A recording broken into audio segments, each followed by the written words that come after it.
In this video, I'll show you how I took my TVR Cerbera door off.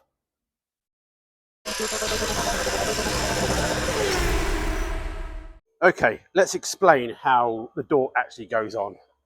We'll show you the door side in a minute, but basically, yeah, this screws into the top of the door. There's obviously a nut in the door.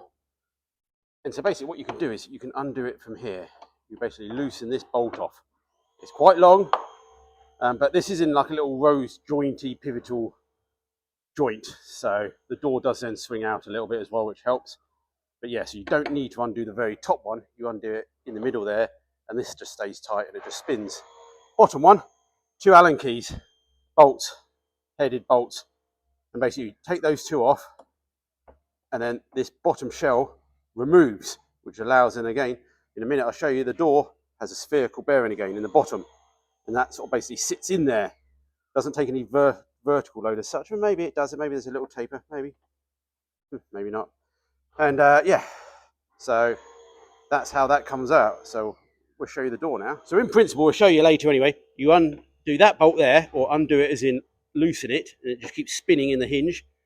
The bottom one you take off first, and take these 2 off, and take the bottom shell off before you start taking the door off. There you go. You can see where the nut was sat, where they've resprayed it. But anyway, the nut goes into there. Guess there's a welded nut inside. There's a metal framework inside the door. Then at the bottom there, you can see the bearing, and basically that gets clamped. Don't forget to undo the wires before you take the door off. And there's the TVR door stop. 3 pieces of rubber glued together. Stops the door opening too far. Oh, look. Don't think we did that. Maybe we did. That looks quite old, doesn't it? It's busy and noisy around here, so I hope you can hear me. And now I've just got in the way. So we're going to try and undo these 2 first. Okay. That's easy enough. There you go. 1 Allen key bolt.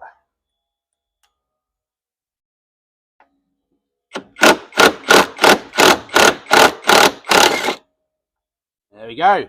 And that's the bottom shell. And it only goes on one way because they've ground the edge off to make it able to fit. Good old TVR. Anyway, so that's that. Cool. That should allow the door to... There we go. You can just see we can now move it on the hinge, but it just sits there.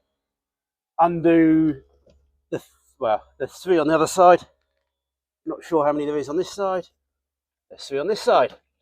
So push the little tabs in. Disconnect the wire. Push the little tab. Oh, that one pulls out. It's a bit of a different one.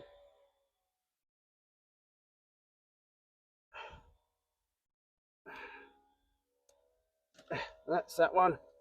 Smaller that side. That's it. So that the wire's out. Won't worry about. There's a grommet in there that we can take out afterwards. And so now we get our 17mm.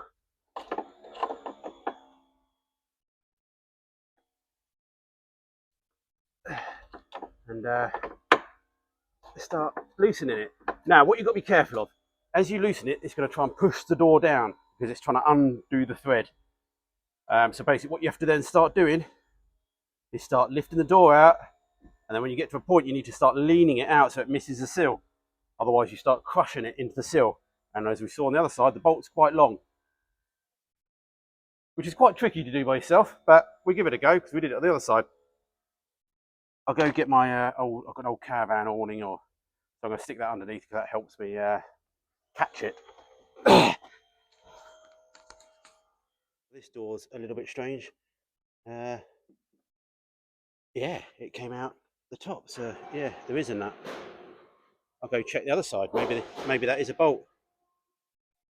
But there you go. That falls off. That was easier than the other side, to be honest.